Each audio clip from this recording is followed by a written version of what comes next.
everyone, welcome to my YouTube channel. I'm here, your Kinjal ma'am.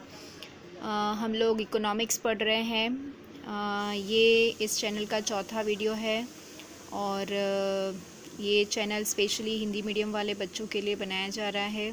तो आप जितना हो सके इस वीडियो को आपके दोस्तों तक पहुंचाइए, जिससे वो घर बैठकर स्टडी कर सकें। और आगे बढ़ते हैं इस चैनल में।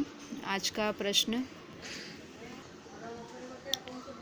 तो आज हम चालू करते हैं नया प्रश्न हमारा है डेटा सीडी पर टिप्पणी। ये जो प्रश्न है ये 2 नंबर में भी आता है, 3 नंबर में भी आता है और 1 मार्क्स में भी आता है कि सीडी अर्थात क्या, सीडी का फुल फॉर्म लिखने को आता है। ठीक है, तो पहले तो सबसे पहला डेटा सीडी अर्थात क्या, ये जो प्रश्न है वो 1 नंबर में सेक्शन बी में स्वाध्याय में दिया गया है कि डेटा सीडी अर्थात क्या। तो इसकी परिभाषा लिखी है मैंने। फिर से मैं बोल रही हूँ, कभी भी कोई भी परिभाषा याद कर रहे हो तो उसको छोटे छोटे टुकड़ों में बांट दो, लिखने का तरीका थोड़ा सा बदल दो तो आपको जल्दी से याद हो जाएगी। तो यहाँ मैंने थोड़ा ट्राई किया है वो करने का, आपको समझ में आए तो ठीक है। परिभाषा लिखी है कि कई संस्थाएं, डेटा सीडी अर्थात क्या, ये उसकी परिभाषा है। कई संस्थाएं जैसे कि प्रयोगशाला और दूसरा है सरकारी संस्थाएं। बहुत सारी संस्थाएं हैं, उसमें 2 संस्थाओं का नाम लिखा है कि प्रयोगशाला और दूसरी सरकारी संस्थाएं संपूर्ण अर्थतंत्र की जानकारी प्राप्त करके, यानी ये जो 2 संस्थाएं हैं या इसके अलावा और भी जो रिसर्च इंस्टीट्यूट है वो पूरे अर्थतंत्र की जानकारी प्राप्त करके, यहाँ पे ब्रेक कर दिया। फिर सांख्यिकी विवरण का अहवाल तैयार करके, अहवाल का मतलब रिपोर्ट होता है, सांख्यिकी विवरण मतलब सांख्यिकी मतलब आंकड़े होते हैं उसमें, यानी पहले जानकारी प्राप्त करेंगे फिर उसको आंकड़ों में रिपोर्ट तैयार करते हैं और इन आंकड़ों की सीडी बाजार में बेचने के लिए रखती हैं। यानी ये जो आंकड़ा की ये सांख्यिकी जो जानकारी है, जो डेटा है, जो संख्या है, उसको सीडी में सेव कर देती हैं और बाजार में बेचने के लिए रख देती हैं, जिससे दूसरे जो लोग हैं जिनको इस जानकारी का काम है वो इसका उपयोग कर सकें। तो ऐसी सीडी को डेटा सीडी कहते हैं। डेटा सीडी, सीडी का फुल फॉर्म होता है, सी मतलब कॉम्पैक्ट, डी मतलब डिस्क। सीडी सबको पता होगा, कंप्यूटर में सबने पढ़ा होगा।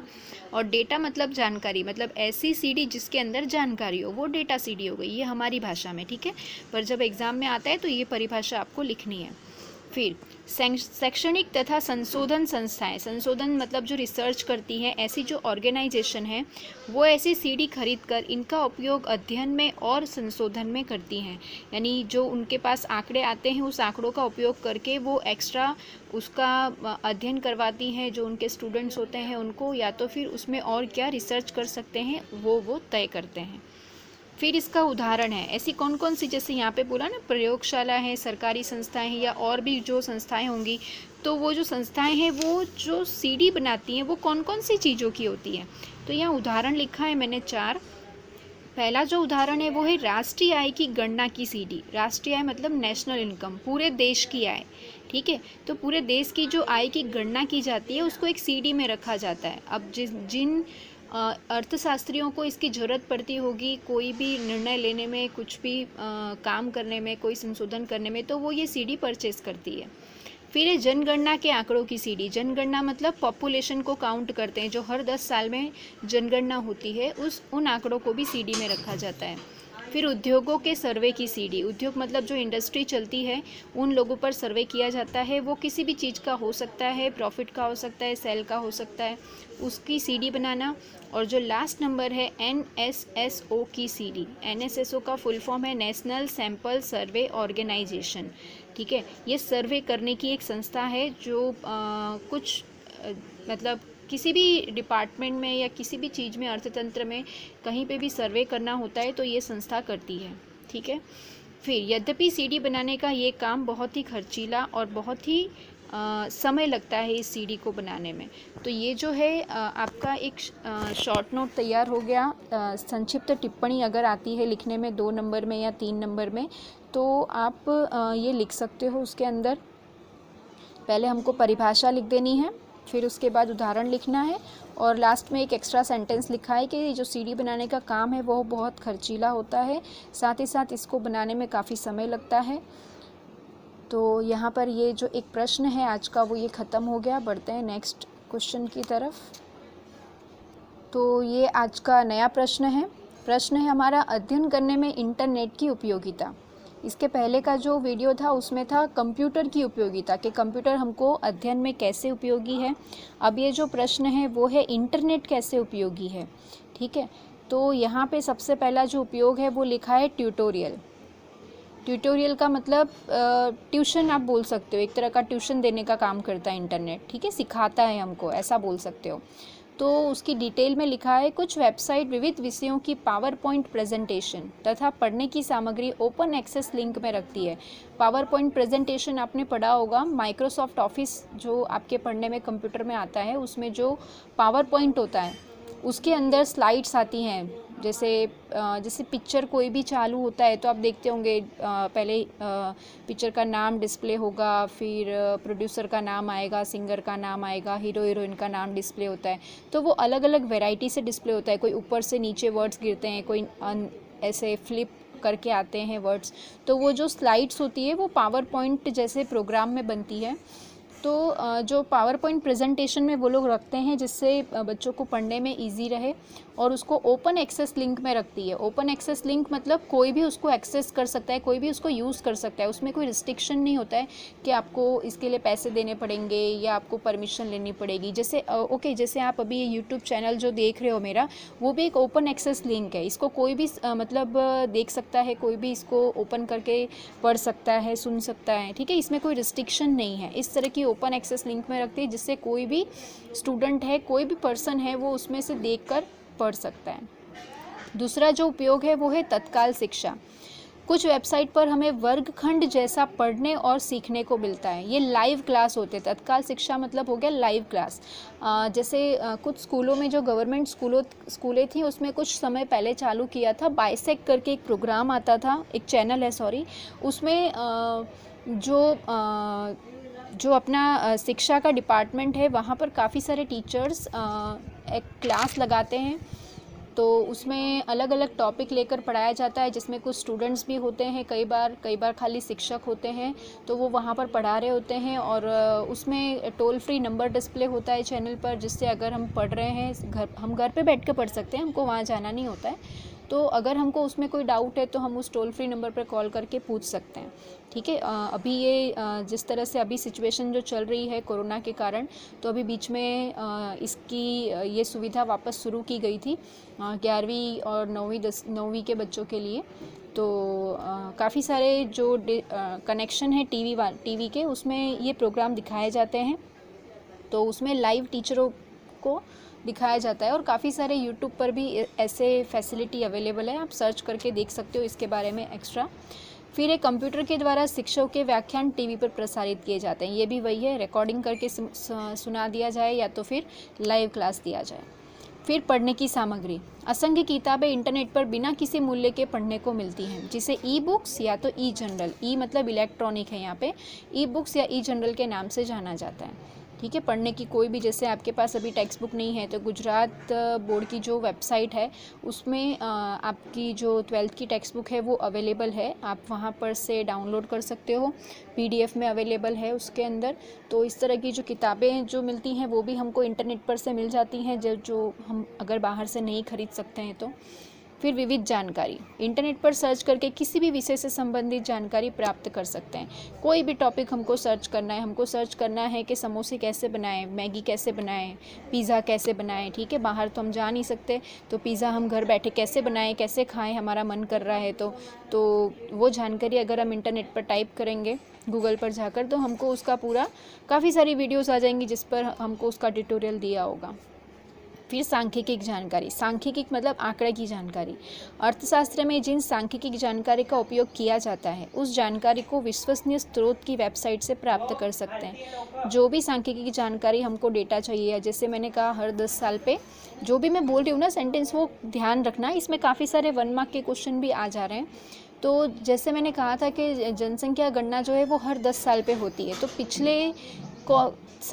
पिछले 10 साल लास्ट वाली जो जनगणना हुई थी उसमें जनसंख्या कितनी थी, उसमें स्त्री पुरुष का अनुपात कितना था, सीनियर सिटीज़न कितने थे, ठीक है, पर फैमिली कितने मेंबर थे, ऐसी कोई भी जानकारी हमको आंकड़े में चाहिए तो वो विश्वसनीय स्रोत की वेबसाइट से प्राप्त कर सकते हैं। मतलब ऐसी जो संस्था है जो जनसंख्या की गणना करती है उसकी एक वेबसाइट है, उस वेबसाइट पर से हम ये डेटा प्राप्त कर सकते हैं। घर बैठे हम ये सारी जानकारियों का उपयोग कर सकते हैं। ये अंतिम उपयोग है हमारा इंटरनेट का। अन्य जानकारी सर्च करके रेफरेंस बुक, व्याख्यान इत्यादि भी प्राप्त कर सकते हैं। वही कि हम कुछ भी हमको डेटा चाहिए, कोई रेफरेंस बुक चाहिए, कोई प्रश्न का उत्तर हमको नहीं मिल रहा है, किसी का स्पीच हमको सुनना है, जैसे अभी ये यूट्यूब चैनल है आप अभी देख रहे हो, अब इसके 6 महीने बाद 8 महीने बाद अगर वापस आपको मेरा ये यूट्यूब देखना है तो वो इंटरनेट पर अवेलेबल होगा। तो ऐसे कोई भी चीज़ हमको सर्च करनी है तो इंटरनेट हमको सुविधा देता है। अब यहाँ पर ये प्रश्न ख़त्म होता है। अब यहाँ पर इस चैप्टर का ऐसे शब्द हैं जिसका फुल फॉर्म एग्ज़ाम में लिखने को आता है, वो मैंने यहाँ लिखे हैं, याद कर लेना आप लोग। पहला जो फुल फॉर्म है वो है SPSS। S मतलब स्टैटिस्टिकल यानी सांख्यिकी, P मतलब पैकेज, फॉर, S मतलब सोशल और दूसरा S मतलब science. Statistical package for social science. फिर दूसरा जो फुल फॉर्म है वो SAS।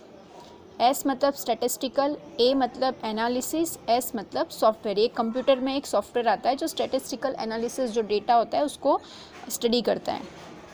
फिर सबसे important CSO, central statistic organisation, उसको हिंदी में बोलेंगे केंद्रीय सांख्यिकी संस्था। ऑर्गेनाइजेशन का मतलब संस्था। फिर NSSO का फुल फॉर्म जैसे अभी बताया था, national sample survey organisation. WHO सबको पता होगा लगभग। W मतलब वर्ल्ड, H मतलब हेल्थ, O मतलब ऑर्गेनाइजेशन। UNO, U से यूनाइटेड, N से नेशंस, O से ऑर्गेनाइजेशन। यहाँ पे जो भी ऑर्गेनाइजेशन है उसका मतलब संस्था होता है। फिर CMIE, सेंटर, M से मॉनिटरिंग, I से Indian economy, centre for monitoring Indian economy. Okay. फिर है ILO। I means international, L means labour, O means organisational, international labour organisation. IMF, international monetary fund, ये जो है वो 11th में भी था। और जो लास्ट है हमारा वो CD मतलब कॉम्पैक्ट डिस्क। यहाँ पर हमारा फुल फॉर्म जो है वो 10 फुल फॉर्म है, वो लिख कर याद कर लेना है। नेक्स्ट क्वेश्चन पे जाते हैं। अब ये लास्ट क्वेश्चन है इस चैप्टर का, फिर ये चैप्टर हमारा ख़त्म हो जाएगा। क्वेश्चन है कंप्यूटर और इंटरनेट के उपयोग के भय स्थान बताइए। ठीक है, इसके पहले के जो प्रश्न थे वो ऐसा था कि कंप्यूटर का उपयोग बताइए, फिर क्वेश्चन था इंटरनेट का उपयोग बताइए। अब यहाँ पे प्रश्न है कंप्यूटर और इंटरनेट का जो उपयोग कर रहे हैं उसमें भय स्थान बताइए। मतलब उससे प्रॉब्लम क्या हो सकती है या फिर उसे हमें उपयोग करना है तो किन बातों का हमको ध्यान रखना होगा। तो ये दोनों टॉपिक अलग अलग है, कंप्यूटर के भय स्थान अलग है और इंटरनेट के अलग हैं। तो दोनों के मैंने अलग अलग लिखे हुए हैं। ये 3 मार्क का प्रश्न है। तो पहले कंप्यूटर के भय स्थान 5 है और इंटरनेट के भय स्थान 4 हैं। कंप्यूटर के भय स्थान मतलब कंप्यूटर का उपयोग करना है तो हमें क्या ध्यान रखना है, उससे क्या प्रॉब्लम हो सकती है। तो पहला जो है वह ज्ञान मतलब कंप्यूटर जो है वो ज्ञान या अध्ययन को प्रस्थापित नहीं करता है। यानी जो कंप्यूटर है वो कंप्यूटर हमें किसी चीज़ का ज्ञान नहीं दे रहा है। मतलब अगर हमें कंप्यूटर का ज्ञान है, कंप्यूटर हमें सीखना है तो हमें अध्ययन करना पड़ता है, हमें कंप्यूटर चलाना है, कंप्यूटर हमको नहीं चला रहा है, ऐसा मतलब है। ठीक है, मतलब वो कोई ज्ञान को प्रस्थापित नहीं कर रहा है, हमें उसको चलाने के लिए हमें उसका ज्ञान लेना पड़ता है। फिर दूसरा, अपूर्ण ज्ञान गलत आकृति या आलेख दर्शाता है। जैसे अभी इस चैप्टर के हिसाब से बात करें तो हम आकृति या आलेख अगर कंप्यूटर पर बनाना चाहते हैं तो हमें कंप्यूटर का पूरा ज्ञान होना चाहिए। अगर हमारे पास कंप्यूटर का पूरा ज्ञान नहीं है, मतलब अपूर्ण ज्ञान है, तो हम गलत तरह से उसका यूज़ करेंगे तो जो आकृति या आलेख बनेगा वो भी गलत बनेगा। फिर तीसरा इसका भय स्थान है जानकारी गलत जगह सेव करने से कभी कभी डिलीट हो जाती है। ठीक है, कंप्यूटर में जब हम फाइल को सेव करते हैं तो कंप्यूटर में भी अलग अलग जगह होती है, C drive, D drive, desktop, ठीक है, डॉक्यूमेंट होता है, पिक्चर फाइल होती है, तो अलग अलग जगह होती है। तो यहाँ पे भी वही आएगी बात कि अगर हमको पूरा ज्ञान नहीं है कंप्यूटर का तो हमने अगर किसी गलत जगह पे फाइल सेव कर दी और अब बाई चांस हमारा कंप्यूटर बिगड़ गया या अचानक लाइट चली गई तो हमारा जो फाइल है वो डिलीट हो जाएगा। फिर सेव की गई जानकारी चोरी भी हो सकती है। अब हमने कंप्यूटर में डेटा रखा है, अगर कोई और भी उस कंप्यूटर का यूज़ कर रहा है तो आसानी से उस जानकारी को पेन ड्राइव में या किसी सीडी में या हार्ड डिस्क में सेव करके वो चुरा सकते हैं। फिर कंप्यूटर बिगड़ने पर सभी जानकारी नष्ट हो जाती है, जो कि आजकल तो काफ़ी सारी फैसिलिटी अवेलेबल है कि हम बैकअप ले सकते हैं, पर अगर अवेलेबल नहीं है, अगर हमें उसका ज्ञान नहीं है तो जो भी जानकारी है वो कंप्यूटर बिगड़ा तो सारी जानकारियाँ हमारी नष्ट हो जाएंगी। तो ये कंप्यूटर के भय स्थान थे।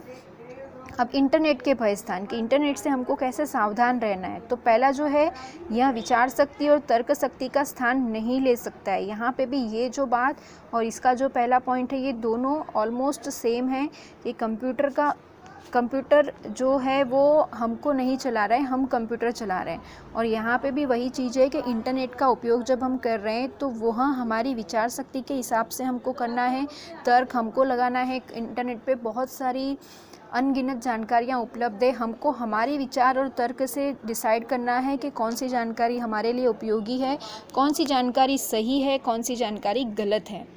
दूसरा, वह अनेक प्रकार की गलत और नकली जानकारी भी प्रस्तुत करता है। इंटरनेट जो है उसमें काफ़ी सारी फेक चीज़ें भी होती हैं, जिससे विद्यार्थियों को दूर रहना चाहिए। तो ये इसका आपको ज्ञान होना चाहिए कि ये सही है, ये गलत है। फिर जो तीसरा भय स्थान है वो है सही और गलत जानकारी को अलग करके उपयोग में लेना चाहिए। चौथा, कोई भी जानकारी विश्वसनीय वेबसाइट पर से ही लेनी चाहिए। जो भी जानकारी आपको चाहिए, जैसे इसके पहले भी पढ़ा था, तो जो भी उसका स्रोत है, जो जानकारी जिस संस्था ने इकट्ठी की है उसकी खुद की वेबसाइट पर जाकर हमको लेना चाहिए। किसी और द्वारा उस जानकारी को अपडेट किया हो तो वो लेते टाइम हमको ध्यान रखना है कि ये सही है या गलत है। तो इस तरह से ये जो चैप्टर है वो यहाँ पर ख़त्म होता है। इस चैप्टर के जो स्वाध्याय था उसमें जितने भी प्रश्न थे वो सारे प्रश्न मैंने इसमें कवर कर लिए हैं, एक भी प्रश्न नहीं छूटा है।